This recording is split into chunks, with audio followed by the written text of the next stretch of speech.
me presento, soy Sergio Benítez, yo soy el coordinador del grupo que está manejando a lo largo de este año la Mediateca, este órgano de difusión de la Asociación de Medicina Respiratoria. Hemos desarrollado una serie de charlas vinculadas o que se dirigen específicamente hacia médicos de cabecera y médicos de atención primaria. El trasfondo de esto, y lo quiero volver a comentar, así como lo hicimos en el último webinar, es que son los médicos de atención primaria, particularmente a través de sus residencias, en mi ciudad, en Bariloche y en mi provincia, aquellos que están trabajando en forma directa con los pacientes COVID.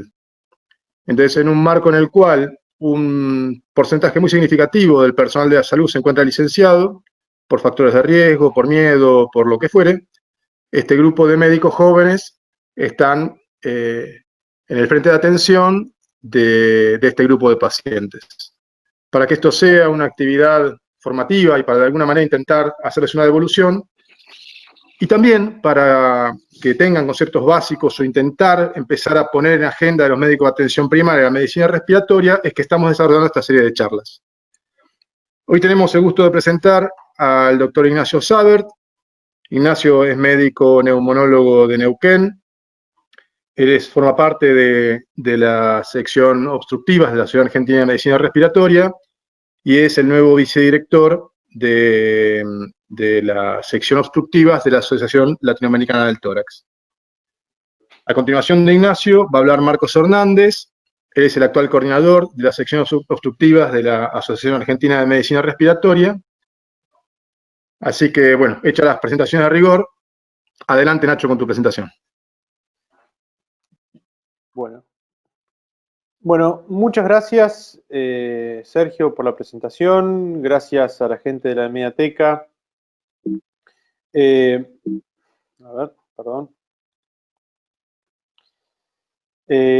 Gracias. Vamos a, si bien el título lo modifiqué un poquitito, a mí me gusta a veces en estas charlas cuando estamos enfocados a profesionales de la atención primaria, que son los primeros respondedores en la salud, me gusta a veces hablar más de realidades que de datos.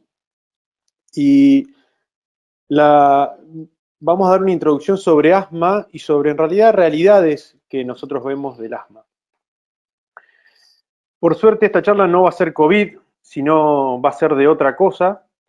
Si alguien quiere ser hisopado por COVID, tenemos a nuestro Nick Riviera, que hace hisopados con ese material medio fraudulento y que seguramente le va a dar negativo. Por suerte, hoy no vamos a hablar de COVID y por eso vamos a empezar a hablar de asma. Estos son mis conflictos de intereses. Y me gustaría empezar a hablar de asma, qué es lo que debemos saber del asma o qué es lo que debemos nosotros hacer del asma. Tenemos que saber diagnosticar el asma, tenemos que saber evaluar la gravedad del paciente con asma, tenemos que tratar correctamente al asma, tenemos que reevaluar nuestras conductas con respecto al asma, sobre todo la adherencia, reevaluar los síntomas y reevaluar a veces el tratamiento. Y conocer qué casos específicos tenemos que saber específicos o derivar a los pacientes en aquellos casos que son muy puntuales y que lo tiene que ver algún especialista específico, ya sea tanto una neumonología o especialista en alergia e inmunología. Siempre hay que empezar con definiciones y creo que la definición de las guías GEMA, a mi entender, es una de las definiciones más completas. Igualmente es muy similar a las definiciones que tiene la GINA. Y las guías GEMA lo que nos define y lo que en la facultad nos han informado o inculcado es la famosa tríada del asma, que es una enfermedad inflamatoria de las vías respiratorias y la característica que es crónica. Tiene una hiperrespuesta bronquial, que eso lo vemos habitualmente en la función respiratoria, y que está determinada por una obstrucción al flujo, que habitualmente puede ser variable. Y habiendo dicho esto, con la definición del asma que tiene la inflamación crónica, la hiperrespuesta bronquial y la obstrucción al flujo aéreo variable,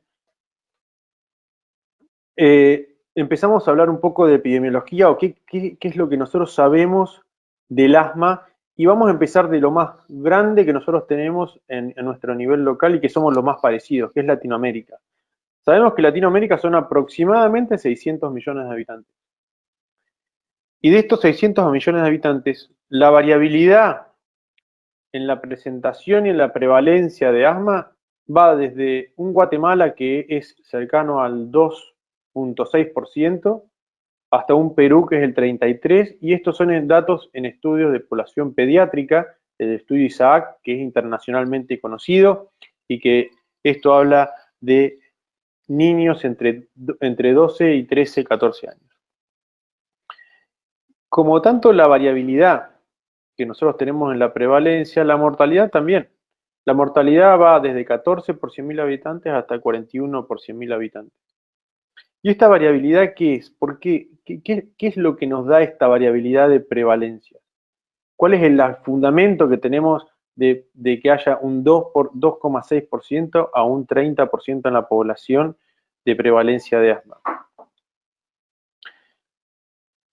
Hay gente que se ha preguntado esto, sobre todo nuestros colegas en Estados Unidos, y ellos fundamentan como una paradoja latina, si bien ellos ven predominantemente gente de Puerto Rico o mexicana que tienen diferentes prevalencias, nosotros lo que podemos explicar y lo que se plantea es que tenemos múltiples orígenes de etnias y múltiples razas en las cuales tenemos gente de pueblos originarios desde la misma América hasta inmigraciones europeas, no solamente de Europa del oeste como los españoles y los italianos, sino también tenemos escandinavos y sajones, y también tenemos mezcla asociada a africanos, y esta mezcla hace que Latinoamérica en algún punto sea y se deba a esta variabilidad, porque hay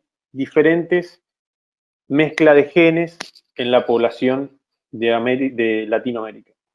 También puede deberse que un proceso cultural, fíjense la cantidad de diferentes tipos de comidas que nosotros tenemos en nuestro continente latinoamericano. Hay variabilidades y hay diferentes formas de comer, y esto hace que la cultura hayan cambios genéticos y epigenéticos dentro de los genes y dentro de la población, que va variando entre toda Latinoamérica.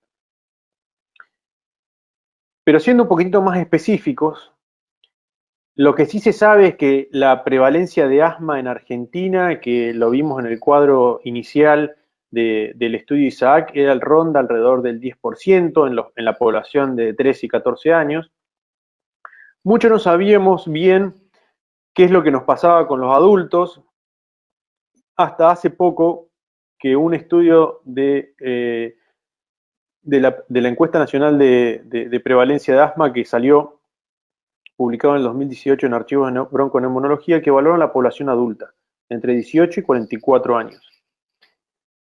Evaluaron los síntomas compatibles por asma por la encuesta europea de salud respiratoria, y se hizo por encuesta telefónica. Encuestaron a 1.521 sujetos y hicieron alrededor de 5.000 llamadas.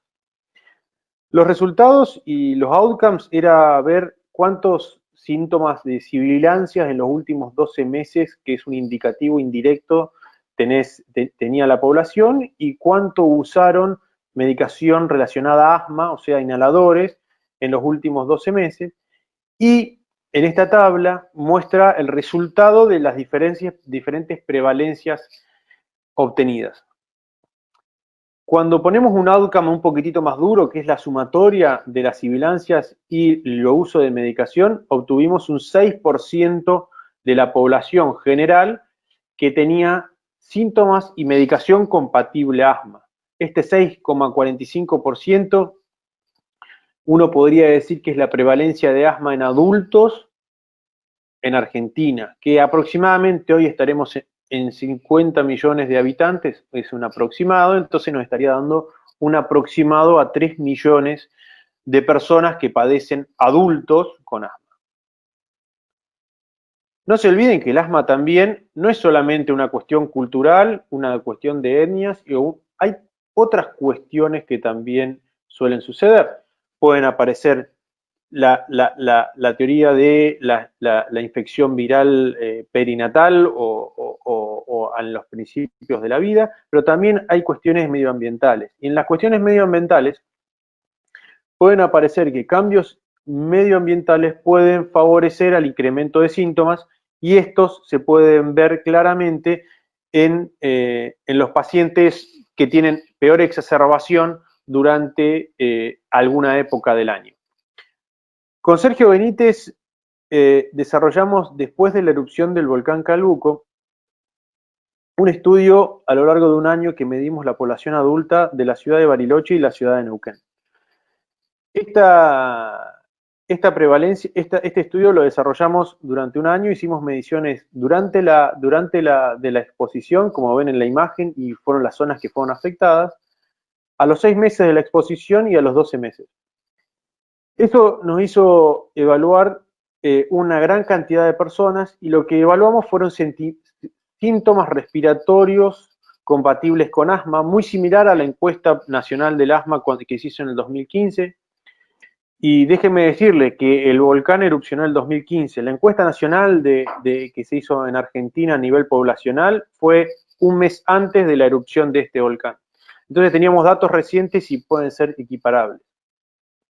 Y lo que nosotros encontramos, queriendo comparar dos ciudades con diferentes niveles de exposición distintas, encontramos que las dos poblaciones, si bien el análisis este no está publicado, los primeros análisis del post-eruptivo o durante la erupción están publicados. Fíjense que la prevalencia de sibilancias en los últimos 12 meses es de aproximadamente del 30%. Ahora bien, cuando nosotros comparamos los valores reportados por la encuesta nacional que se hizo unos meses antes de la erupción, encontrábamos que esta era cercana al 15%. Pero a medida que pasaba el tiempo, estos síntomas fueron disminuyendo lentamente. Esto no quiere decir que la erupción del volcán o la exposición a ceniza volcánica tenga o sea generador de asma, sino que se asocian con síntomas. Y esto hace pensar que nosotros tenemos que entender que el asma es una enfermedad muy compleja, que es una enfermedad que no es de un solo factor, como mostré en el diagrama. Hay múltiples factores que generan cambios genéticos y epigenéticos para desarrollar un tipo de enfermedad que es compleja, no deja de ser una enfermedad sencilla, y que la variabilidad tanto climática como las costumbres, usos y costumbres que uno tiene en cada población pueden ser situaciones que sean favorecedoras para el desarrollo del asma en cada población o en cada situación específica. Habiendo dicho esto, nosotros tenemos que acordarnos que el asma es histórico y que tiene una historia de que la mortalidad del asma fue variando a lo largo del año, a lo largo de los años. Y que si nosotros evaluamos algunos datos de los últimos 50 años en un estudio hecho realizado en una base poblacional de datos de la OMS de 46 países, que no está Latinoamérica, pero sí 46 países que habitualmente son los de mejor estatus económico y que tienen mayores mediciones y mayores datos, encontramos que a medida que desde 1960 para la fecha, la mortalidad del asma ha disminuido y ha disminuido alrededor de 2/3.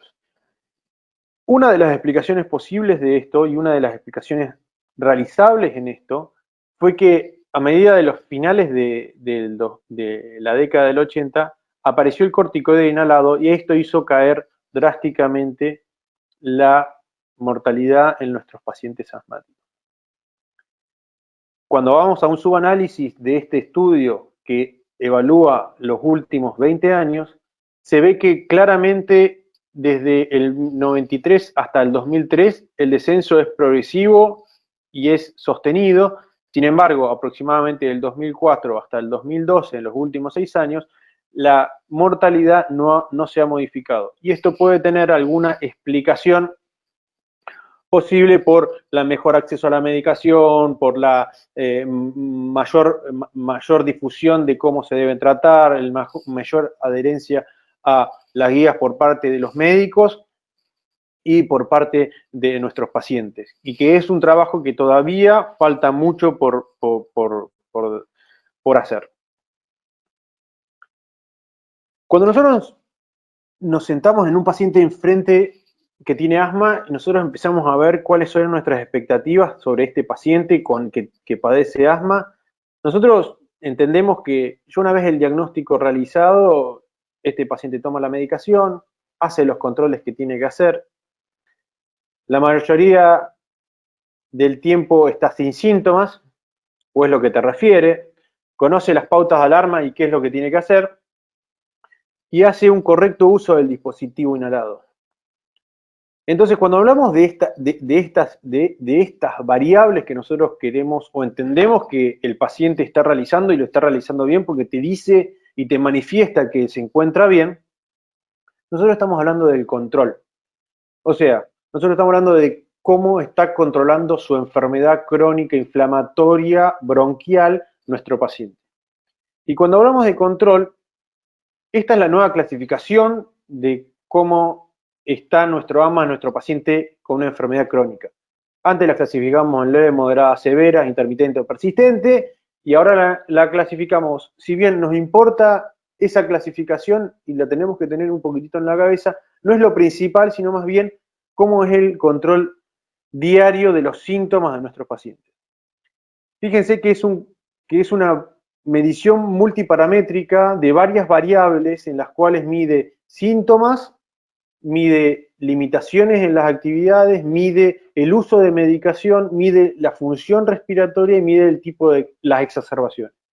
Si nosotros tenemos poco o nulo de estas cosas, si no tenemos síntomas o tenemos unas 2 veces al mes, si no tenemos limitaciones, si no tenemos despertares nocturnos, que estos despertares nocturnos están señalados por gravedad o nos indican gravedad, no necesitamos casi uso de medicación de rescate, y si tenemos una función pulmonar normal y sin exacerbaciones, estamos bien controlados. Si no tenemos esto, seguramente no estamos controlados. Estamos o parcialmente controlados o mal controlados. ¿Qué nos dice la evidencia con respecto a esto? ¿Cómo son nuestros pacientes que vienen a la consulta y cómo es el control del asma? Lo que uno entiende, empieza a tratar de entender es que la gran mayoría son como nuestro Spider-Man presentado antes. O sea, están todos controlados, porque dicen todos estoy bien, me siento bien, pero los datos nos dicen otra cosa. Aproximadamente, fíjense en estos números, cuando uno lo pone a analizar, se empieza a asustar porque en realidad el bien controlado que está en la columna de la izquierda es aproximadamente en un promedio de un 5%, un 7% en el análisis de Latinoamérica. Cuando baja al parcialmente controlado es un 50% y un 36% de los pacientes tienen un mal control de sus síntomas. O sea, casi un 95% de nuestros pacientes o tiene parcialmente controlado o mal controlado su asma bronquial. Esto es un estudio, esto es una revisión y hace poco salió un estudio de Neffen, de un colega argentino, que sacó un estudio en Latinoamérica de 4 países, realizado en Argentina, por supuesto, en Chile, Colombia y México, y un estudio de corte transversal de pacientes asmáticos mayores de 10 años, de 12 años, y que son pacientes que van a la consulta por un neumonólogo en ambulatorio. Esto es importante porque puede ser que no sean los pacientes que le llegan a los pacientes, a los médicos de atención primaria. O sea, fueron una N de 600 sujetos y sacaron 2 estudios y fueron analizando las características poblacionales de diferentes formas acorde al estudio que fueron analizando. Uno lo analizaron desde el punto de vista de la severidad del asma, si eran severos o no severos y cómo estaba el control de su asma. Y si ustedes se fijan, los severos tienen una prevalencia mayor de no control de su asma, pero igualmente los no severos tienen un 50% de no control del asma. Y en total hacen que el 56% de los pacientes encuestados por especialistas en neumonología tengan un no control de su asma. Pero viendo otro de los estudios sacados de este estudio ASLA, esta tabla no se la voy a leer toda, lógicamente, pero hay que mirar bien las tablas que son interesantes de analizar. Fíjense que cuando hacemos las características clínicas de los pacientes que son controlados y que versus los no controlados, fíjense que hay dos variables que son muy interesantes de ver y de analizar, que son el acceso a la medicación en Latinoamérica y la adherencia al tratamiento. Estas variables, si ustedes se fijan un poquitito, las pacientes que no tienen control tienen menor acceso a la medicación, sea porque hay mayor disparidad a nivel socioeconómico y tienen menor adherencia al tratamiento. Y esto se debe a que no entiende el paciente lo que nosotros queremos transmitir, no controlamos lo que tenemos que hacer cada vez que tenemos con un paciente enfrente, o el paciente no hace lo que debería hacer. De este mismo estudio, si uno analiza cuáles son los riesgos de tener un paciente no controlado, nos fijamos y encontramos que los pacientes que no tienen control del asma o los no controlados tienen mayor admisión al hospital, tienen mayor exacerbación de asma, tienen mayor admisión a terapia intensiva y mayor consulta de emergencia por asma. Todos estos, acuérdense, si vamos al cuadrito del control de asma, son el último punto, la última fila que habla sobre las exacerbaciones. Y esto es mayor riesgo y esto está más, nos acerca a nuestros pacientes más a la mortalidad.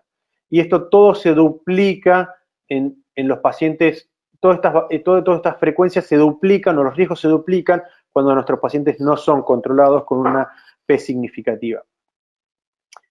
Le voy a mostrar un estudio que es de POC, no tiene nada que ver con estudios de asma, pero este estudio PUMA, lo interesante es que está hecho en atención primaria y son pacientes que ven médicos de atención primaria, con una N total de 1.700 pacientes, que evalúa el estudio de la prevalencia de POC en atención primaria y son pacientes adultos de más de 40 años y con riesgo y con factor de riesgo tabaquismo mayor a 10 paquetes año. Fíjense en este diagrama de Bern que encontramos que hay un porcentaje de pacientes que son asmáticos y estos pacientes es aproximadamente un 10%. 176 sujetos que vemos son asmáticos y que muy posiblemente tengan las características que mostré previamente, que el 50% no sean controlados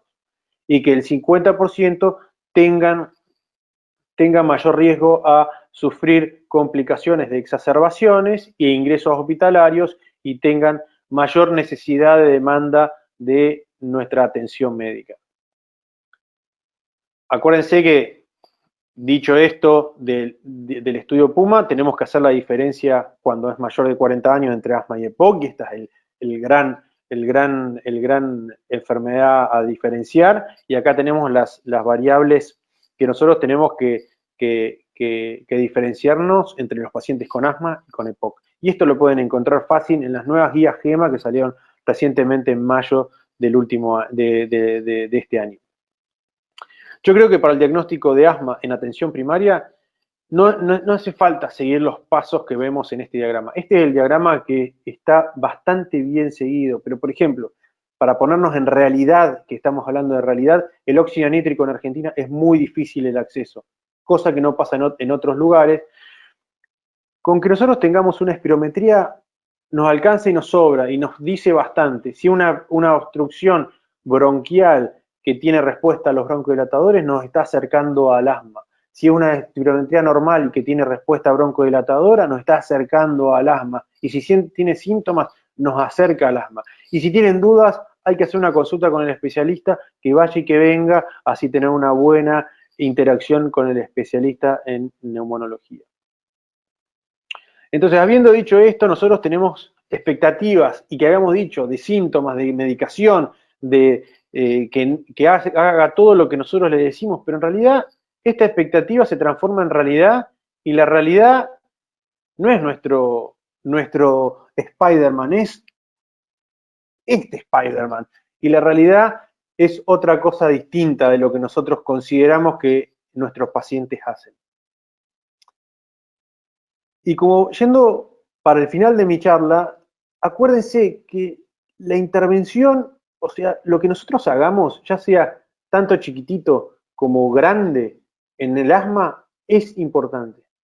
Habíamos dicho que el corticoide inhalado cambió la mortalidad, que es la medicación que tenemos que apuntalar. Y si nosotros hacemos una simple intervención, y en esta revisión de Cochrane nos habla de que no importa cuán grande sea la intervención, las grandes con alto cargo, alta cantidad y costo para el sistema sanitario o de baja intensidad, también nos favorece a la adherencia de nuestros pacientes con corticoides inhalados. Acuérdense que dentro de la charla habíamos hablado que la baja adherencia en los pacientes no controlados era alta. Entonces, como para terminar mi charla, la enfermedad es una enfermedad, el asma, con alta prevalencia tanto en niños como en adultos. 1 de cada 10 en atención primaria entra al consultorio y posiblemente tenga síntomas compatibles al asma. El control de los síntomas tiene que ser nuestro objetivo, porque si no controlamos síntomas tenemos mayores riesgos. Y dentro de los mayores riesgos, riesgos de gravedad como internaciones en terapia intensiva, internaciones en admisiones hospitalarias y mayor consulta a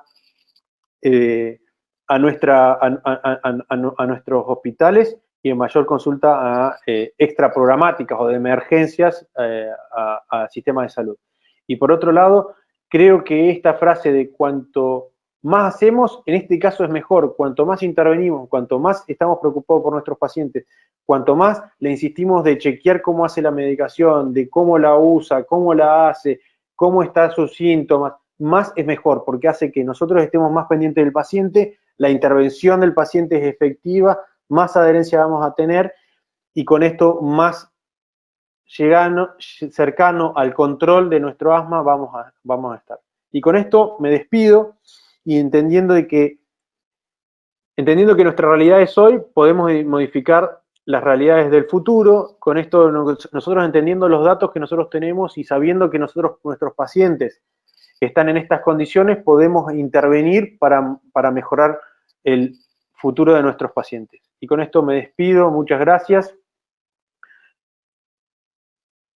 Muchas gracias. Muchísimas gracias, Ignacio. Muy interesante.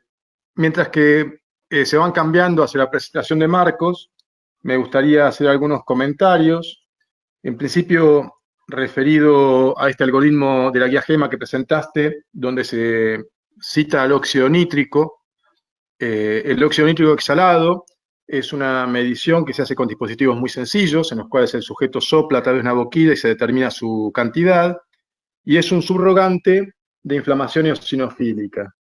La enorme mayoría de los asmas tiene una base alérgica y la inflamación de los bronquios está dada por eosinófilos, de modo tal que es una forma más de poder medir este grado de inflamación y si este está presente, hacernos sospechar la patología. Otro comentario que me gustaría hacer, que es de gran relevancia en la atención primaria, se vincula con el grado de control en las enfermedades crónicas. Decimos, bueno, ¿cuánta gente controlamos cuando decimos que controlamos una enfermedad crónica? En nuestra ciudad, en Bariloche, en otra ciudad de Argentina y en 2 ciudades, una de Uruguay y una de Chile, se llevó adelante un estudio muy interesante, que es el estudio CESCAS. Ese estudio lo llevó adelante en nuestra ciudad el doctor Matías Calandrelli, un cardiólogo, y ellos demostraron una prevalencia de hipertensos del 44%, de los cuales la mitad se conocían hipertensos, de los cuales el 75% recibían medicación, de los cuales el 35% estaban controlados. Ahora, si uno toma la totalidad de la población hipertensa, medicada o no medicada, etcétera, las cifras parecen no haber variado desde cuando yo leí atención primaria hace 15 años atrás, dado que el grado de control total es del 5%. Es decir, en enfermedades crónicas, es muy difícil alcanzar el control de la enfermedad de acuerdo a las guías, a pesar de lo cual, lo que vemos en asma es una reducción dramática en las internaciones en terapia intensiva a lo largo de los últimos años, como vos lo señalaste. Marcos, adelante con tu charla. Bueno, muchas gracias, Sergio, por la invitación, y aprovecho esta vez en forma directa a agradecer todo lo que están haciendo con tu coordinación y todo el equipo de la Mediateca. Bueno, en esta oportunidad vamos a hablar de crisis asmática y también conceptos claves del asma, así que también algunas cosas que marcó Ignacio también las vamos a ir desarrollando. Es un gusto para mí hablar para Bariloche y a través de la Mediateca para todos los socios de la MR. Yo ya estoy aporteñado, pero nací en Chubut, en Esquel, así que algo me acuerdo del frío y de la nieve. Así que vamos a tratar de aportar algo para la zona. Bueno, a ver si pasa los slides. Bien. Para empezar, un poco también y consecuente con lo que decía Nacho, el concepto del asma fue cambiando, fuimos atravesando diferentes paradigmas y de una etapa de alta mortalidad, donde los tratamientos estaban basados en los síntomas, fuimos cambiando a ir tratando la fisiopatología que estaba detrás de esos síntomas, ¿sí? Y con eso fuimos mejorando los episodios o el número de mortalidad asociado al asma, como veníamos diciendo. Entonces, en una primera etapa tratábamos síntomas con broncodilatadores solamente, y eso llevó a brotes o periodos de mucha mortalidad asociada al asma. En los 80 empezamos con la necesidad de tener guías y adecuar los tratamientos para poder mejorar esa realidad y empezar a ponernos de acuerdo. Y ahí surgen un montón de guías, como ven aquí, donde la GINA, que es una de las conocidas, por ejemplo, en el 95 empieza a hacer los primeros reportes, pero ya en los 80, a partir de esa mortalidad, empiezan a ver cómo podían mejorar las estrategias para tratar esta enfermedad prevalente. Entonces, en cuanto a la evolución, desde entonces, hubo varios cambios entre el enfoque y en el nivel de recomendaciones. Empezaron siendo recomendaciones de expertos y después empezaron a adquirir niveles de evidencia cada vez más importantes. En cuanto al enfoque, empezamos a conocer esto del paso a paso, la visión escalonada del asma, para poder tener estrategias y ir manejando la severidad del asma. También empezamos a hablar de control en función de cómo lográbamos estabilizar la enfermedad, y eso fue también otro cambio clave, que es decir, qué nivel de tratamiento necesitábamos para lograr el control. Entonces nos focalizamos en el control como el principal factor objetivo para poder prevenir y para poder tener buena calidad de vida, prevenir crisis asmáticas o exacerbaciones, que es un poco también lo que nos convoca. Y esto fue haciendo cambiar el enfoque de algo de severidad que pueden haber visto basado en la presencia de síntomas, si era intermitente, si era persistente, persistente moderada o con síntomas muy graves, a valorar la enfermedad en función de lo que necesito darle el tratamiento para estar bien. Entonces ahí hubo un cambio basado en control, ¿sí?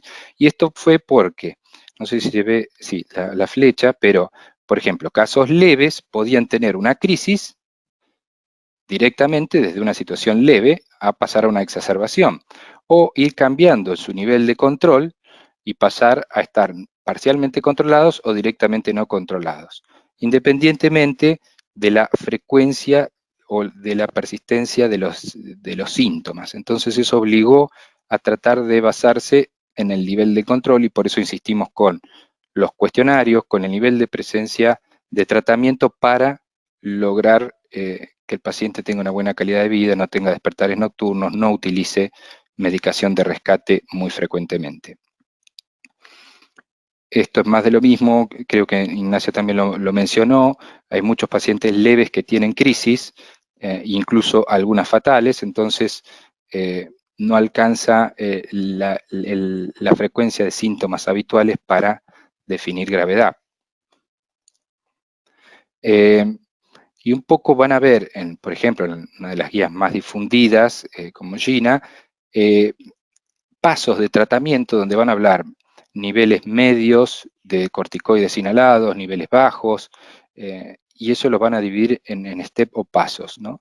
Y quería aclarar esto como para que también se entienda qué es un asma leve, qué es un asma moderado, para qué niveles de tratamiento se necesitan. Entonces, budesonide, por ejemplo, una medicación habitual, tiene una dosis baja, se considera un nivel bajo de tratamiento, que tiene 1 a 2 puff por día, o fluticasona, propionato, la fluticasona más antigua, digamos, hasta 250 podría ser una dosis baja, y más de 250 una dosis moderada, cuando más de 500 ya es una dosis severa. Sí podríamos ver cada uno, pero dejo esta tabla como para tener noción de qué hablamos cuando hablamos de los pasos o los steps leve, moderado o severo.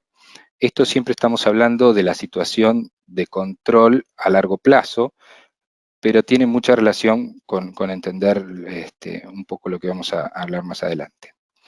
Esto es la tabla de GINA, que vista así como un gran pantallazo es compleja, pero insisto con esto, lo que pasa acá es un nivel de tratamiento cada vez más alto, donde inicia el paso 1 con tratamiento broncodilatador y corticoides inhalados, después veremos opciones con eso, pero siempre hace la evaluación, algo que dijo Nacho, que tiene que ver con evaluar el nivel de adherencia y el nivel de control y de técnicas que usan con los inhaladores. Creo que la clave, más allá de todo esto que parece complejo, es justamente una intervención que tiene un gran impacto, que es la educación para que utilice bien el dispositivo y evaluar la adherencia que tiene, además de la técnica que realiza. Con esos dos puntos nosotros manejamos la gran mayoría de asmáticos sin grandes inconvenientes y sin necesidad de complejidad, ¿sí? Este es un punto importante, porque a veces decimos, bueno, no tengo la última medicación con corticoides y formoterol, pero lo que sí no tengo que dejar de tener es medicación antiinflamatoria, corticoides inhalados, para poder tener una base, un sustrato de tratamiento antiinflamatorio en el asma. Es decir, en el asma, tratamiento solo con broncodilatadores va a generar, o vamos a retroceder a esas épocas de mayor mortalidad o de poco control y de abundantes crisis en el asma. Entonces, si logro educar bien al paciente y darle corticoides inhalados, garantizar que tenga budesonide, mometasona, fluticasona, algún corticoide inhalado en aquel paciente que tiene síntomas y algún tipo de medicación de alivio, ya hago mucho con eso. Si no, por supuesto, ha habido cada vez más evidencia y cada vez nos hemos centrado más en la antiinflamación, y podemos hoy utilizar esquemas combinados para pacientes leves. Dentro de lo que es nuestra sociedad, y como también presentó Nacho algunos trabajos de Hugo Neffen, en la revista de Medicina Respiratoria se hicieron recomendaciones para el tratamiento de crisis asmáticas en adultos. Hay otros trabajos como las guías alerta, que también participaron argentinos, y son las guías o las recomendaciones en las que basé esta charla para el tema de la crisis asmática, ¿sí? En cuanto al desarrollo de la crisis, antes de empezar a hablar propiamente, hay, en la gran mayoría de los casos, una anticipación de síntomas donde el paciente empieza a empeorar. Por eso empecé hablando del tratamiento estable y del control, porque la primera parte de una crisis hay un aviso en la gran mayoría de los pacientes que empiezan a tener más presencia sintomática 5 o 10 días antes de una crisis grave. Entonces, ese también es un punto de intervención de una crisis. Es decir, ahora que veo todo como el coronavirus, si bien me prometí no hablar, acá podemos aplanar esa curva si ajustamos su medicación, si el paciente tiene un plan de acción, y evitar así una exacerbación más grave o directamente la exacerbación propiamente dicha. ¿Sí? Tomarlo como una oportunidad para mejorar el control. Y dentro de lo que es la crisis, podemos dividirla según la severidad, vamos a irlo viendo eso a lo largo de la charla, y según el tipo de evolución. Antes se dividían más tipo 1, tipo 2, según la velocidad. La gran mayoría siguen la evolución de deterioro que mostré en el gráfico anterior, que nos da unos días, pero hay una variedad que la verdad que cada vez vemos menos, que está descrita como un 10%, pero uno lo ve menos, que es de muy rápida evolución y que no sigue un patrón tan inflamatorio como el que estamos describiendo. Entonces podemos tener una crisis leve, que no tiene alteración funcional, que no tiene alteraciones gasométricas ni signos de severidad, que lo vamos a ver, una crisis moderada o severa donde hay alteración funcional y ya empezamos a ver signos respiratorios de dificultad, taquipnea, menor oxigenación ya en los casos más graves, o si no, cuando hay signos inminentes con confusión, con signos de movimiento paradojal, que ahora vamos a ir viendo. Bueno, esto es lo que vimos, el tipo 1 y tipo 2 de presentación del asma aguda, que en la mayoría de los casos ahora estamos viendo el tipo 1. Entender los factores de riesgo de ese paciente que empiezo a recibir o que empiezo a conocer en una emergencia, como el uso frecuente de medicación broncodilatadora, sobre todo los pacientes que tienen poco uso de corticoides inhalados, lo que mencionamos de la baja adherencia, el paciente que hace mal la técnica inhaladora, el paciente que trae su aerosol o un aerosol y no lo sabe hacer, dice un montón de cosas. Uno que no está haciendo bien el tratamiento probablemente no sea muy adherente, y el otro, ¿qué es lo que usa? Si usa solamente broncodilatadores, eso sabemos que es un paciente de riesgo. La alteración funcional, algunos biomarcadores como los eosinófilos en sangre, la presencia de comorbilidades, bueno, y el número de exacerbaciones previas tiene mucho que ver también como factor de riesgo, ¿sí? Uno puede sumar acá de alerta, por ejemplo, los trastornos socioeconómicos y la pobre accesibilidad a los medicamentos también es un factor de riesgo, porque hoy el asma se controla, en el 97% de los casos logramos subiendo esa escalera controlar los síntomas, y cuando no podemos disponer de los tratamientos adecuados es donde tenemos el problema. Por eso, centrado en corticoides inhalados como primera instancia, y corticoides inhalados con broncodilatadores va a ser nuestro caballo de batalla para tratar la gran mayoría de los asmáticos.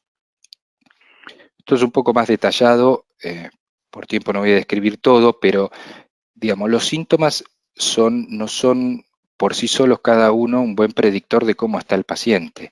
Va a ser fácil ver a alguien que esté con un paro inminente porque un paciente asmático que viene con bradicardia, que tiene movimiento paradojal, o sea, es decir, que se hunde la parte anterior superior del abdomen cuando inspira, por ejemplo, o sea, esa incoordinación, que no tiene entrada de aire, tiene un silencio escutatorio, es el paciente con trastornos neurológicos, con deterioro sensorio, con hipoxemia grave, que vamos a darnos cuenta enseguida que tiene que valorar un cuidado de la vía aérea, internación en terapia, etcétera, ¿no? Pero el resto, los síntomas como las sibilancias no son buenos predictores, pues están presentes en la mayoría, o sea, no correlacionan con el nivel de obstrucción. Puede tener tanto una crisis leve como una crisis moderada y no siempre nos dan esa garantía de saber qué tan mal está su vía aérea. Entonces tenemos que combinarlo con su frecuencia respiratoria, con su frecuencia cardíaca, con el habla entrecortada, con el uso de músculos accesorios, con las pruebas funcionales. Claro, hoy es difícil realizar, en Argentina es difícil tener un espirómetro en la guardia, son pocos los lugares que tienen espirometría en urgencia, y más ahora en este contexto poder realizar una valoración objetiva en los lugares que tienen también es complejo, entonces tenemos que valernos mucho de la valoración completa, como opinión personal sobreestimar la situación, y tenemos un as bajo la manga que es la valoración dinámica, es decir, bueno, cómo llegó y cómo mejora o no al tratamiento. Entonces, valoración estática y valoración dinámica en tiempos de COVID, digamos, cuando tenemos dificultad de hacer valoraciones objetivas, y cuando no estaba el COVID también teníamos esas dificultades, la valoración estática y dinámica nos permite mejorar nuestras decisiones respecto de qué hacer con ese paciente que llegó a la guardia. Nada, esto es un resumen, lo mismo, de los grados de severidad, ya lo hemos mencionado. Esto también, el tema de los signos como clínicos que subestiman el grado de obstrucción, Y esto que decíamos de la evaluación estática y dinámica, fundamental para definir qué vamos a hacer. Entonces, en la estática, cómo llega, en la dinámica, cómo responde al tratamiento, a la media hora, a la hora, a las 3 horas de nuestra intervención.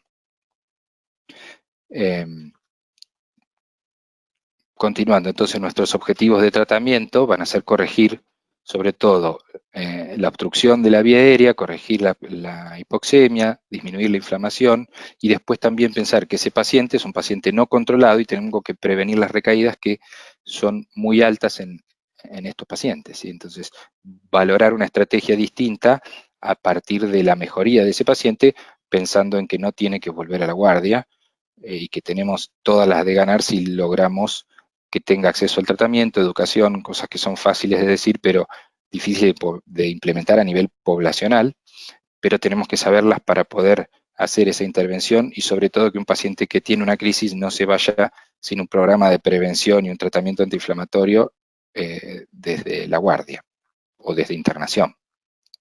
Entonces tenemos los broncodilatadores, los corticoides sistémicos y pusimos otros que tienen que ver con oxígeno suplementario, el magnesio endovenoso sobre todo, que también se puede usar en los casos más severos, algo vamos a ver después. Las aminofilinas no se usan mucho, pero bueno, son recursos. Entonces los corticoides sistémicos inhalados, los broncodilatadores, SABA, que es broncodilatadores de acción corta, y los antimuscarínicos de acción corta, hoy también se pueden usar broncodilatadores de acción larga. Siempre existió la combinación salbutamol y pratropio y en una emergencia, una crisis severa, ha demostrado que la combinación es mejor que uno por separado, ¿sí? Los esteroides tienen efectos, digamos, genómicos y efectos no genómicos. Porque siempre decimos que los corticoides tardan en actuar, pero la realidad es que a nivel inhalado y en dosis altas también tiene un efecto directo que no tiene que ver con esa transcripción genómica, que también mejora la capacidad pulmonar, disminuye la inflamación, genera vasoconstricción y eso está demostrado que ayuda en los casos graves a utilizar dosis altas y frecuentes de corticoides inhalados. O sea que si tengo a mano, también es un recurso, aparte de los recursos clásicos de broncodilatadores, corticoides sistémicos, como tratamiento.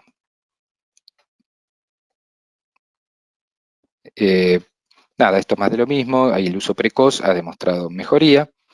Seguimos con los corticoides inhalados, ya lo habíamos hablado.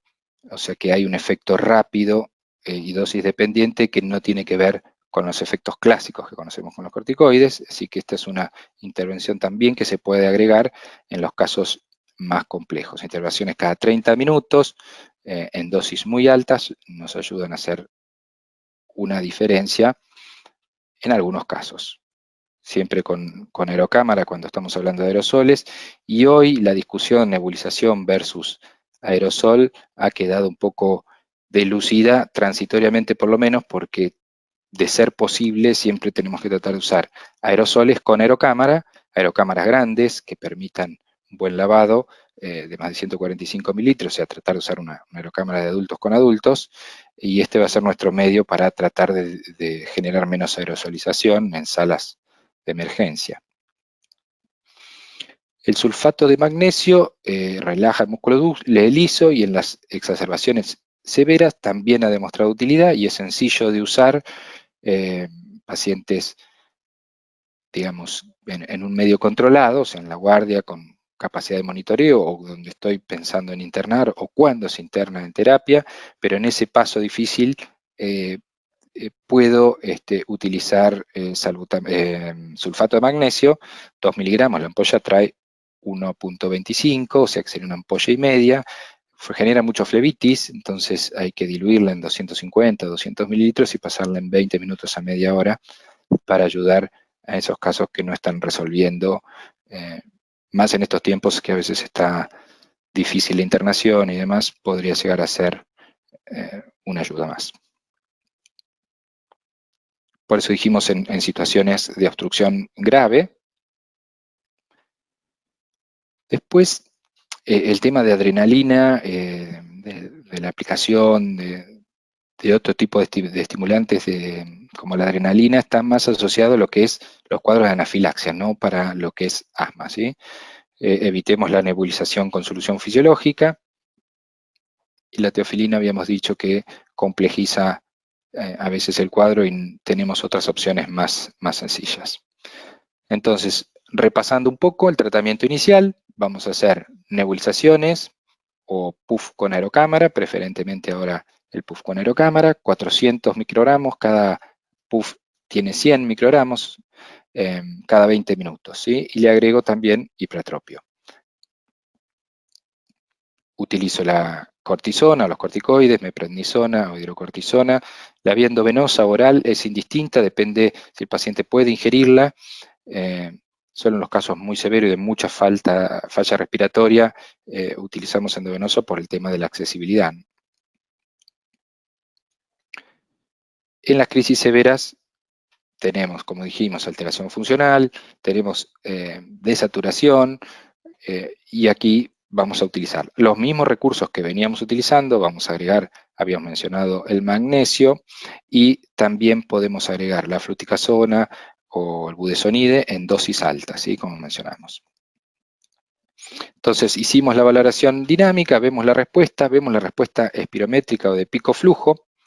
Es importante este punto, lo tenemos dificultado en las guardias, pero por lo menos la mejoría clínica nos va a ayudar a definir un poco la situación. Entonces vemos qué pasó con los síntomas, qué pasó con el uso de músculos accesorios y la necesidad de oxígeno para poder definir qué hacemos, ¿sí?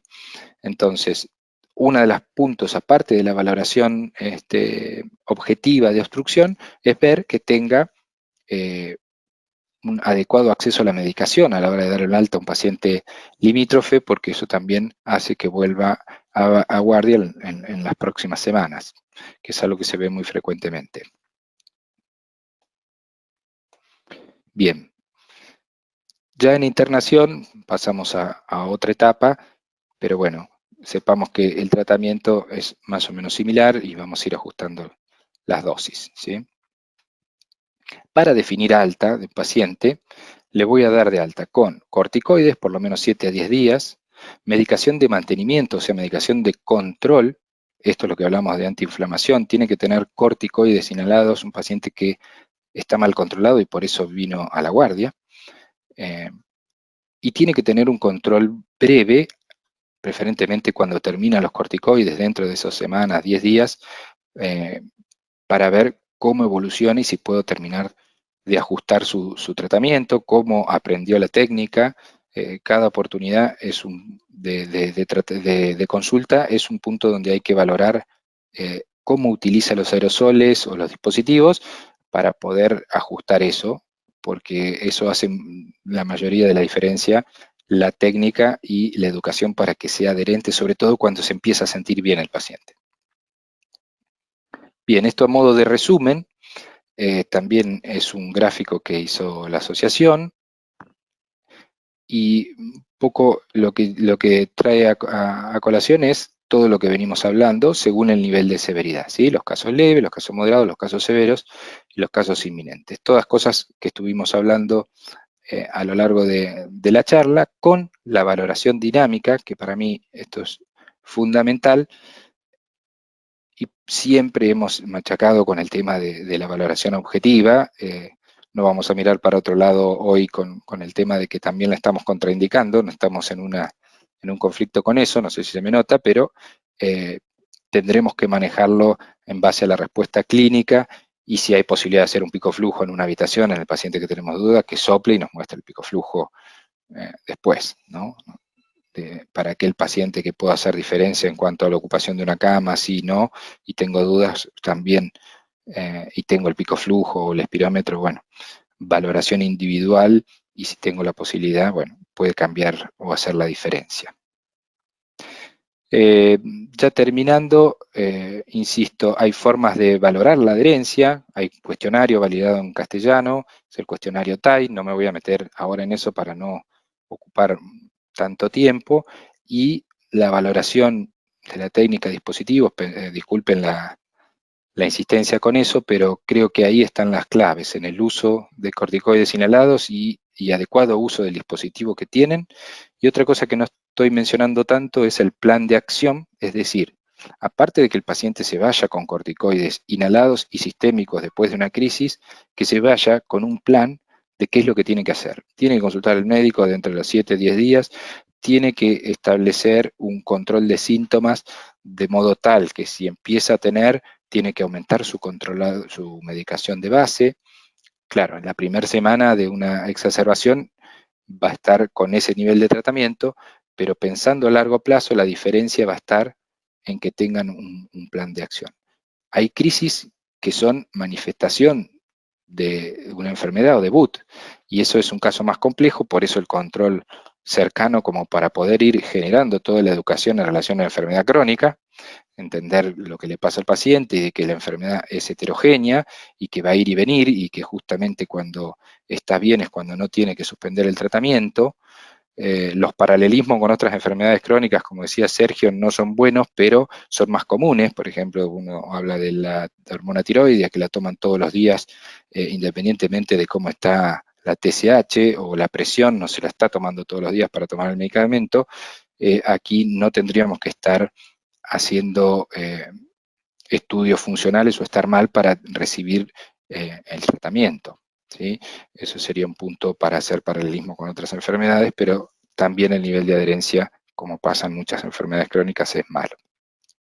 Bueno, muchas gracias.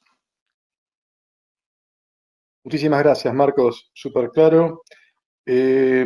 Bueno, podemos dar inicio a una serie de preguntas. Ustedes tienen allí una herramienta que se llama Preguntas, donde se pueden hacer preguntas escritas, y también una herramienta Manito, donde se puede levantar la mano y hacer alguna pregunta hablada. En la medida de lo posible, prefieran ustedes las preguntas escritas. Antes de continuar, me gustaría darle la palabra a la doctora Susana Luning, que es la presidenta de la Asociación Argentina de Medicina Respiratoria. Susana.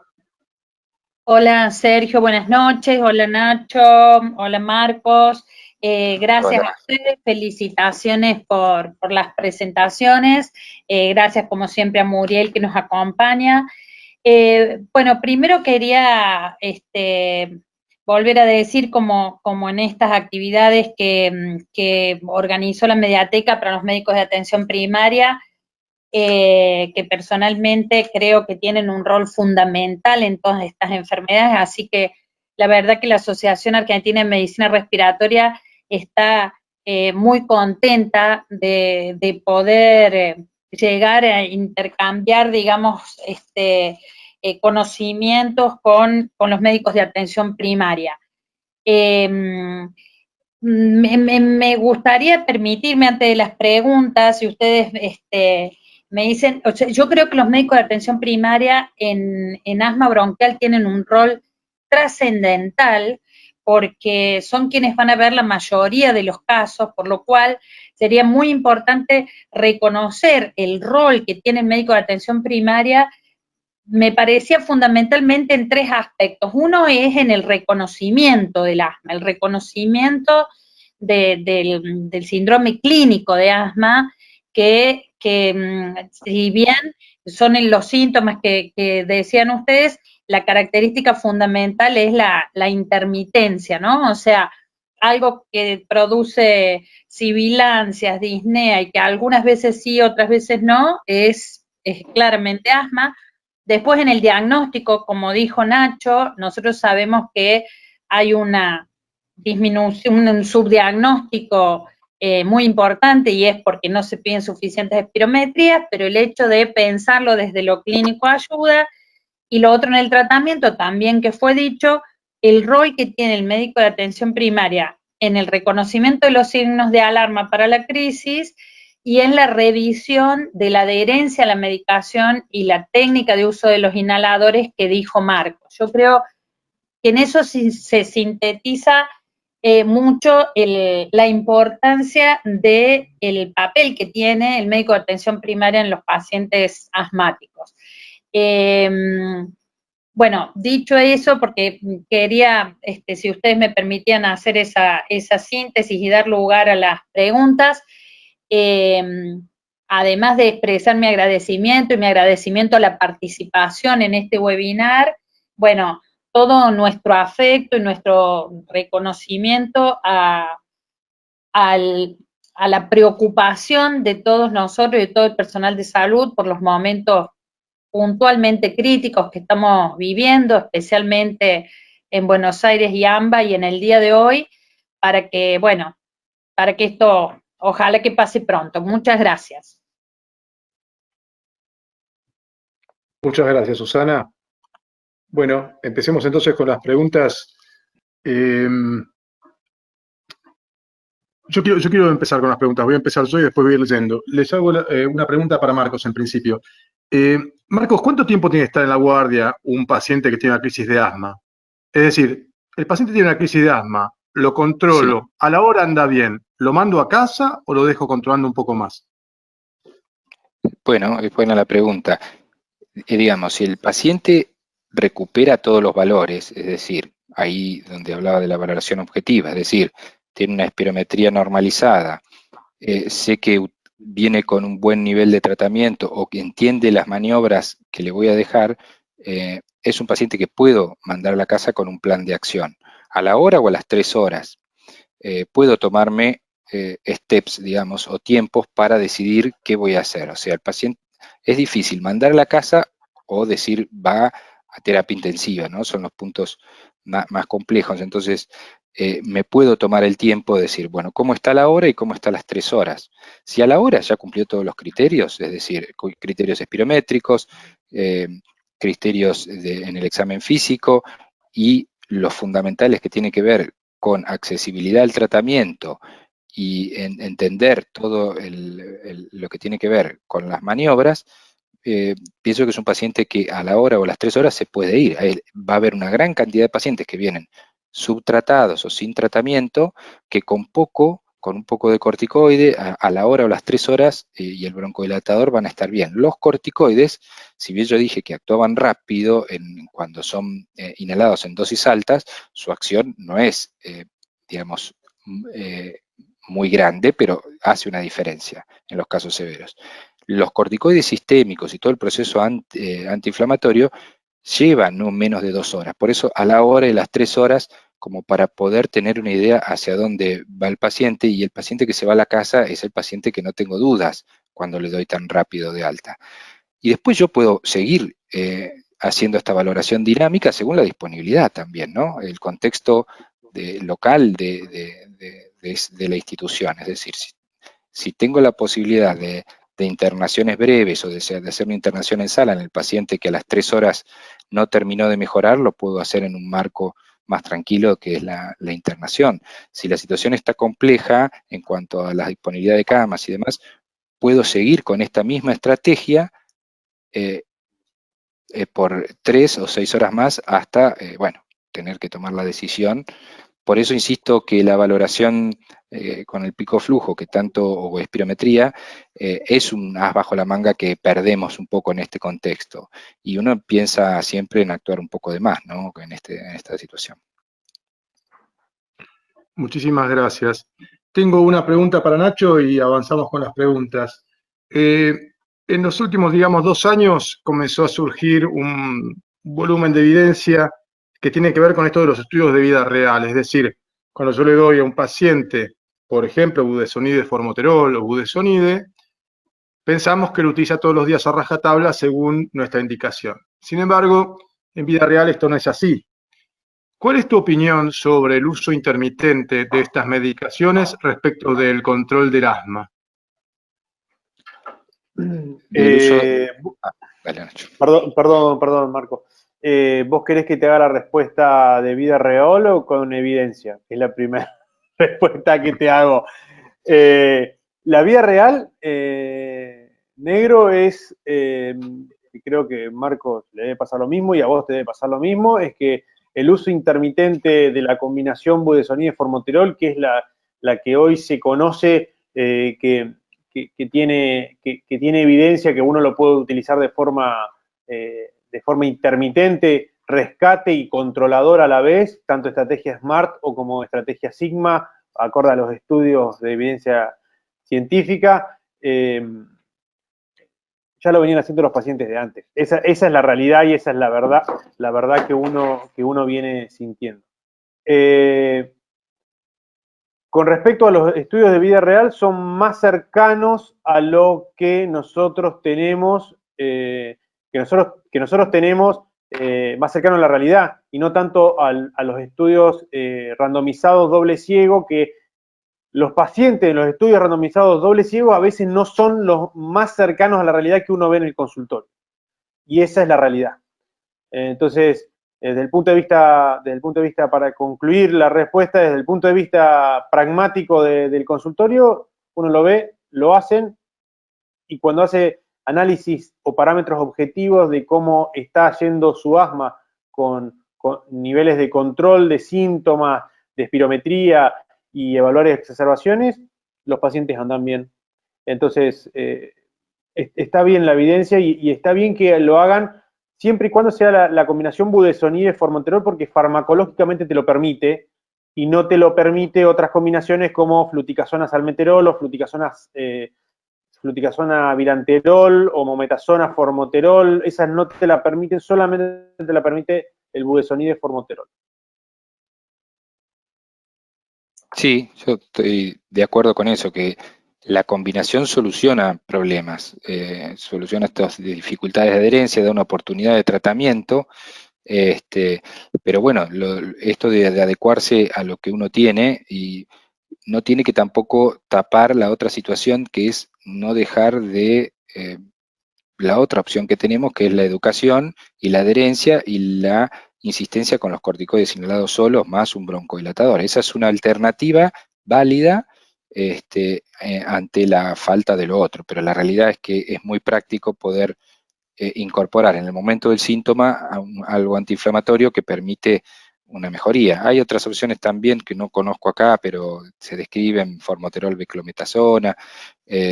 Antes también estaba el Ventide, que usa un SABA, el salbutamol beclometasona. Y bueno, son opciones que uno puede ir saliendo ya de la evidencia y manejándolo más con lo que tiene, ¿no? Pero sí, es totalmente de acuerdo con Ignacio. Sí, concuerdo, la beclometasona salbutamol, que es recontra conocido. Tengo pacientes de mi padre que ya hace 40, 50 años que trabaja, y los pacientes andan bien. ¿Y por qué cambiar si equipo que gana no se toca? Es muy bueno. Tengo una pregunta de Gustavo Sabert, hablando justamente de tu padre. Él se plantea si no sería oportuno hacer una medición de prevalencia de asma en la pandemia, síntomas, uso de medicación y accesibilidad a la atención en asma. Sería buenísimo. No sé qué pensás vos, Marquito, pero sería espectacular medir cómo está el asma en la pandemia y cómo están los síntomas, sobre todo hablando estrictamente de la pandemia. Hoy por hoy, en la consulta ambulatoria específicamente respiratoria, los pacientes asmáticos de control dejaron de venir y aparecen solamente aquellos que están exacerbados de algún síntoma, con una cierta limitación para hacer mediciones, como decía Marco, de hacer mediciones objetivas como la espirometría en este contexto, ¿no? Sí, la verdad que sí, sería muy bueno, ¿no? En los momentos en los que tenemos mucho número de casos y la complejidad de atención, resulta difícil, pero es donde más información se podría obtener, ¿no? De qué hacer y cómo hacia un futuro. Muy bien. Otra pregunta de Valentín Chinchay. Él nos pregunta cuáles son los aspectos culturales que afectan la incidencia o la prevalencia del asma. Bueno, a ver, uno de los aspectos que presenté es, por ejemplo, el tipo de alimentación. El tipo de alimentación es importante desde el punto de vista cultural, porque la alimentación de algún punto de vista tiene un cierto grado de cultura, y si uno va a evaluar prevalencias de obesidad, por ejemplo, la prevalencia de obesidad en México no es la misma que la prevalencia de obesidad en Argentina o en Brasil o en Chile, y se sabe que la vinculación entre asma y obesidad tiene un peor pronóstico, peor control de síntomas, peor evolución que un paciente sin obesidad y con asma, ¿no es cierto? Por otro lado, la parte cultural es cómo se cocina. En México, puntualmente volviendo a México, se cocina hay un gran porcentaje de personas que cocinan con humo de biomasa y eso tiene algún nivel de afectación a nivel bronquial que no lo tendría alguien que la mayor parte de la población se cocina a gas o otro tipo de forma, ¿no? La cuestión cultural hace ese tipo de cambio y esas diferencias culturales que hay entre las poblaciones hace que tengan exposiciones distintas a diferentes tipos de, ya sea de alimentos, de medio ambiente, de su medio ambiente general, tanto interno como externo de la casa, y pueden generar diferentes variabilidades tanto en la prevalencia como en la evolución del asma. Muy bien, vos sabés que al respecto nosotros tenemos en la región Patagonia una característica respecto a la exposición a biomasa, particularmente en la Patagonia chilena, donde no hay gas, donde el nivel de exposición es realmente muy elevado, pero la característica particular que tiene esta región es que es una región fría la mayoría del año, entonces las casas son cerradas y las exposiciones a biomasa son realmente muy significativas. Estamos muy acostumbrados a ver patología respiratoria vinculada con exposición a biomasa per se o agravando patología respiratoria previa, asma, EPOC puntualmente, ¿no? Sí, a nosotros nos llega mucho de esos casos de la parte patagónica de Chile, que los vemos que son viejos, o sea que ya hace bastante que estuvieron expuestos en Chile y llegan a Argentina, que hace 20 años que trabajan, y estuvieron cierto tiempo prudencial, que se habla de entre 200 y 300 horas año, con respecto a el humo de biomasa para desarrollar patología pulmonar, ¿no es cierto? Acuérdense que las horas año se calculan horas por día, por año, para evaluar la potencialidad de efecto bronquial por la exposición de humo de biomasa. Javier Rosas pregunta a Marcos si preferirías aerosoles o inhaladores en pacientes añosos. Entiendo que inhaladores se refiere a polvos secos, ¿no? Esto de los aerosoles o los polvos secos. Bien.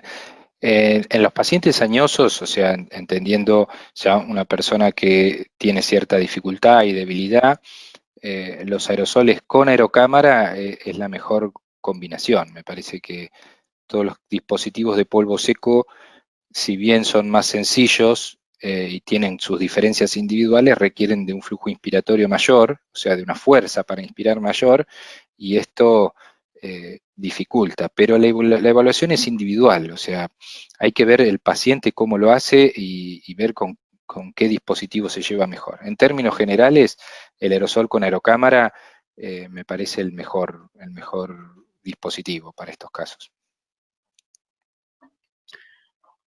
Muy bien. Les hago una pregunta yo. Digamos, uno tendría a pensar que los pacientes asmáticos severos son los que habitualmente vemos en la guardia. ¿Es esto real o folclórico? ¿O son los pacientes leves los que más se exacerban? Lo que más hay son pacientes leves, pero no, digamos, la crisis no tiene que ver, puede venir desde diferentes niveles, no sé si es eso lo que preguntabas, o sea, si el paciente que tiene una crisis tiene asma grave, ¿sería así la pregunta? Exactamente, si los pacientes leves en volumen de pacientes que vemos en guardia son la mayor cantidad de pacientes que desarrollan una crisis versus los graves, ¿no? Mira, yo revisaba una base de datos del Sanatorio Güemes y en 2019 tuvimos 500 asmáticos internados, ¿no? A lo largo del 2019. Y la realidad es que cuando vos revisás esos pacientes después, muchos tenían, lo que no tenían era buena adherencia, buen nivel de tratamiento, entonces con poco los ajustás. Y si vos después los reevaluás, después de 3, 6 meses de reajustar la medicación, en realidad con un corticoide inhalado en dosis baja y un LABA, un puff cada 12 están perfectos. Entonces, a la gran mayoría le pasa eso. Yo creo que la gran mayoría de las internaciones y de las crisis tienen que ver con falta de tratamiento o con mala adherencia. Esa es lo que yo veo. Es justamente eso lo que apuntaba la pregunta, ¿no? Cuando vemos un asmático leve y no lo tratamos, probablemente lo sometamos a que ese asmático leve termine en la guardia en algún momento de su evolución, ¿no? O sea, sería un paciente Sergio, no controlado. Entonces, acuérdense un poco las tablas que había mostrado previamente desde el punto de vista epidemiológico. Un paciente no controlado tiene duplicado el riesgo de sufrir consultas a emergencias, hacer consultas no programadas a hospitales, tener consultas más, o sea, riesgo de sufrir admisiones a terapia intensiva. Entonces, no tratar nuestro paciente antes es posiblemente o adecuadamente o no darle el correcto seguimiento es posiblemente un riesgo a futuro para el paciente asmático. Sí, de ahí que estas combinaciones, budesonide y formoterol, como decía Nacho, pueden ayudar un poco más, digamos, a la adherencia. Yo creo que con respecto a eso hay que definir, por ejemplo, en Neuquén, no sé cómo será en las otras provincias, pero Neuquén tiene para el PMO del hospital público, me imagino que muchos de los asistentes son de atención primaria de la salud y trabajan en ámbito público. Tienen en la PMO en Neuquén, por ejemplo, es budesonide y salbutamol, es lo único que hay. Entonces, conseguir capaz que budesonide, formoterol es más complejo que empezar a darle de forma reglada un budesonide y un salbutamol de forma aliviadora. Entonces, dependiendo del contexto que uno tenga y dependiendo del PMO que uno pueda manejar en cada provincia, que suele ser distinto, en algunas cuestiones, pero habitualmente yo creo que en Argentina es casi todo igual, bueno, habría que considerar empezar con budesonide de forma reglada, y si tenemos el budesonide de formoterol y podemos hacer el cambiazo sería genial, porque es más cómodo para el paciente, me parece, ¿no? Bien. Gustavo Saber vuelve a preguntar respecto de crisis de asma y COVID. ¿En qué cambiaría el manejo en la guardia, referido puntualmente, por ejemplo, a las nebulizaciones o al equipo de protección personal para el personal de la salud? Bueno, nosotros hicimos unas recomendaciones desde la sección de obstructivas que básicamente decían algunas de las cosas que mencionamos, que es respecto del tratamiento es no utilizar nebulizaciones y utilizar los aerosoles con aerocámara. Respecto de la protección del personal de salud en su intervención, utilizar los equipos de protección adecuados y evitar las maniobras de aerosolización, que vendrían a ser la espirometría o el pico flujo, son medidas que se desaconsejan en esa condición. Claro, por eso decía la disyuntiva que tenía de tanto tiempo de decir hay que hacer valoración objetiva y tener esa dificultad ahora. Bueno, para aquellos pacientes que con la valoración estática y dinámica que sigamos teniendo dudas, tal vez uno puede disponer de una habitación donde sople y podamos tener un dato sin exponer al personal. Estoy revisando alguna cosa más que se me escape. No sé, Nacho, si te acordás algo más, pero me parece que después el tratamiento sigue siendo el mismo, los corticoides sistémicos de la misma manera y los corticoides inhalados también, o sea que no ha habido modificaciones de lo que tenemos que hacer con los asmáticos, salvo estos dos puntos que son tradicionales, ¿no? La nebulización y la espirometría. De acuerdo, no tengo nada que acotar con respecto a eso. Bien. María Julieta Rosso pregunta, budesonide más formoterol, nombre comercial más frecuente en nuestra provincia es Frevia, ¿desde qué edad lo recomiendan? O más bien, ¿desde qué edad los indican más allá de la recomendación del producto? Bien, yo no veo niños, o sea que nunca lo he indicado en niños, pero se puede usar incluso en embarazadas, pero bueno, no tengo experiencia yo en el manejo de chicos, así que no sé responder bien la pregunta. A mí me pasa muy parecido a lo de Marcos, pero yo creo que los protocolos Sigma 1 y 2 creo que empiezan a partir desde los 12 años de edad, creo. Habría que rechequear el dato desde cuándo empieza el protocolo Sigma a funcionar. No es en adultos, me parece que es a partir de una edad, si no es adolescente, es a partir de los 12. No tengo el número ahora, pero uno podría empezar desde ahí.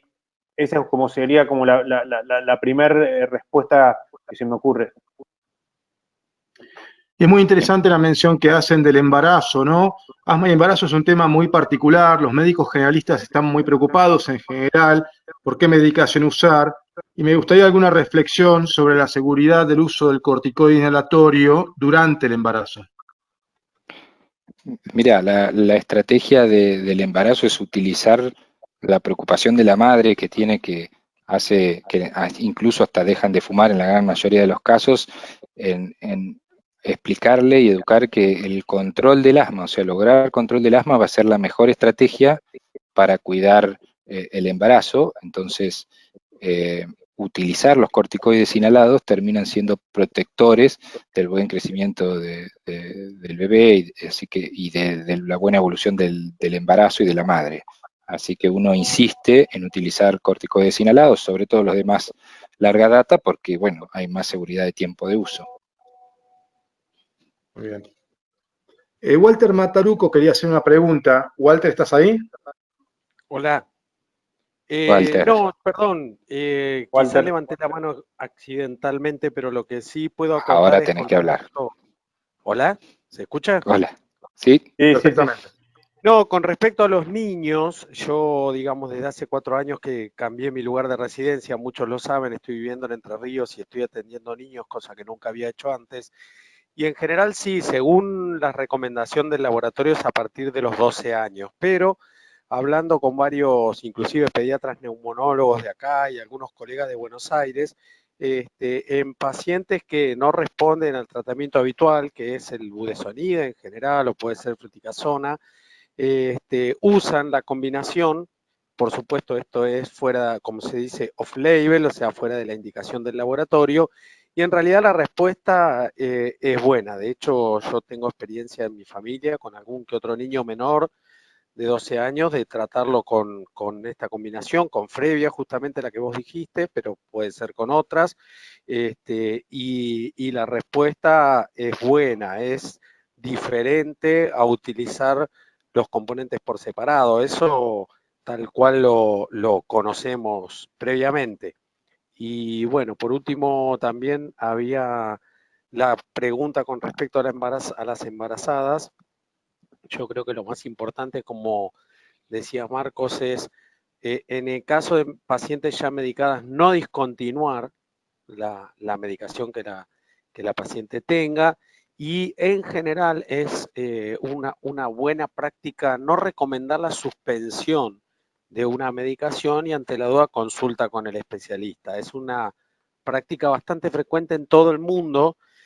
Cuando los médicos generales saben que una de sus pacientes está embarazada, a veces es suspender, por ejemplo, los broncodilatadores de larga duración. Y no pasa en todo el mundo, eso por supuesto. Y en general, bueno, mi recomendación sería más que nada, primero no discontinuar nada y segundo hacer una evaluación del control del asma de la paciente, que como ya sabemos, o no sé si lo dijeron, puede variar, ¿no? Bien, muchísimas gracias. Vamos con la última pregunta entonces. Si bien no tiene que ver estrictamente con el sentido de este webinar, sí me gustaría preguntarlo como una forma de introducir a un poquito más allá en el asma de difícil control. Acá Intriago Solórzano pregunta, en aquellos pacientes con asma refractario al tratamiento que quedan corticoides dependientes, ¿cuál sería el plan de tratamiento posterior a su estabilización y alta? Perdón, empezá, Marcos. No, dale. Bueno, yo creo que ahí hay dos cuestiones. Uno, no sé si se están mezclando dos temas. creo que el asma severa no es lo mismo que la crisis asmática severa. Son dos cosas distintas. El asma, cuando se habla de asma severa, es un asma que es severa por su estabilidad en el tiempo, y otra cosa distinta es la crisis asmática severa, que tiene que ir a terapia intensiva, que eso, si uno utiliza medicación de control a cierta dosis, puede estabilizar su asma y terminar siendo un asma controlada sin necesidad de ser un asma severa. Habiendo dicho esto, el asma severa es una entidad per se dentro del asma, que es que es un pequeño porcentaje del grupo de los asmáticos, que la gran mayoría son leves y moderados, un poco menos, pero el pequeño grupo de porcentajes de asmáticos graves son los que se llevan la mayor cantidad de requerimientos en salud y cuidados de salud. Habitualmente los asmáticos severos tienen crisis asmáticas severas porque son los que tienen gran variabilidad en la espirometría, que son los que se descompensan más rápidamente, son los que pueden llegar a utilizar corticoides dependientes, o ahora en su eventual utilización de medicina biológica o medicina de precisión, utilizamos